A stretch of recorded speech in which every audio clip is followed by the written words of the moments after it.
So here's a pair of Jordans that I bought used from Goat, and the reason why I bought them used was they were too expensive dead stock, and this particular one's over 10 years old now, and the Jordan 10 Retro in powder blue. So they haven't released too many of these particular Jordans, and obviously it's not a popular silhouette.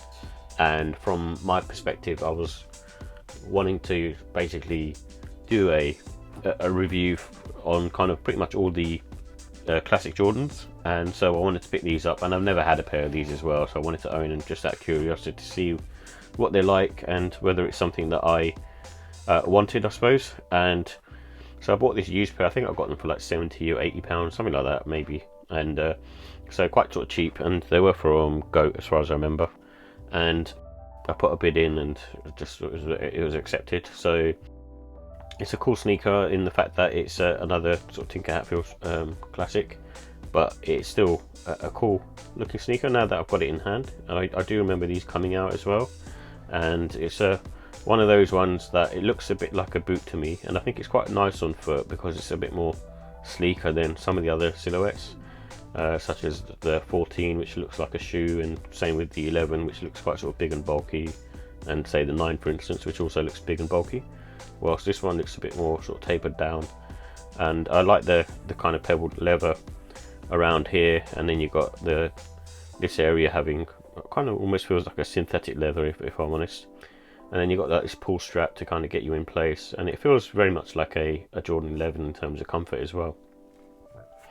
What I also like is the outsole. Sorry for being sort of dingy and dirty, but it does have the different kind of moments from Michael Jordan, and that's quite a nice touch that him and Tinker Hatfield have put on the sneaker. So you can sort of see it's like his timeline from sort of 85 to 94, and it just sort of says, you know, the championships that he's won, and also, you know, being rookie of the year, etc. So it's just a cool shoe for that respect. So yeah, just a nice OG.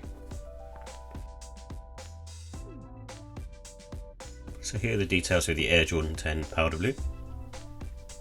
It comes in a white, powder blue and black colourway, and it has a Phylon midsole with a rubber outsole. And this one has a full Air Zoom length unit in the midsole, and it has a all leather upper, and the price was £140. So with the comfort and sizing, these are like a Jordan 8 and 9 in my opinion, and they're sort of more on the medium to firm side, much like any of the other sort of basketball silhouettes, but because of the full Zoom Air unit in there, it does feel quite sort of nice on foot. And these have really good support around the arch. Again, being one of the newer silhouettes, it should be good to go for that kind of stuff, and it's quite sort of contoured to your foot. I think the wear-in time is around sort of the 6 to 10 hours, just for the sort of leathers to sort of soften and the midsole to kind of soften.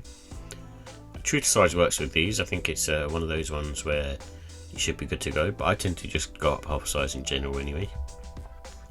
And I think the grip is good. I wouldn't say it's like perfect. It's got one of those sort of banded type tractions, but it should be fine because it's quite sort of flat on the ground. So with the look and style, I like the OG powder blue colour blocking on this. It's a nice one because it's quite sort of plain and simple as well. So it's one of those sort of colourways that it's got those sort of blue hits on there, but it's predominantly sort of white and black. And it's a good one to wear, I think, sort of spring, autumn and winter time. And they're good sort of casual wear sneakers really, because they've got slightly more of a, like a Jordan 9, like almost like a boot vibe to them, so I wouldn't be wearing them smart casual. And you can go with the black laces that come with it, but you can also try blue as well, and I think white would also work. So with the final thoughts, I like the OG powder blue colour blocking. I think it's one of the cool ones, and it was one that was reasonably priced because I had to buy this pair used, because they're not really sort of retroed this over the last few years either, so I had to pick up a used one. And from what I can tell, the leather on this is quite sort of thick and feels quite sort of plush as well, and it's got kind of almost sort of pebbly effect to it as well. And so in terms of the cons, I think the cost again on Jordan 10s are priced too high, and trying to find a pair at a reasonable price nowadays as well was a bit of an ask, but I managed to get a pair used, which I wanted for review purposes, and got them for a very cheap price compared to paying the sort of dead stock price on these. So the look and style, I like the Jordan 10s, but I wouldn't say they're one of the most nicer silhouettes. I think they've got a certain look to them, and it's more sort of boot-like, almost giving me sort of Timberland vibes really.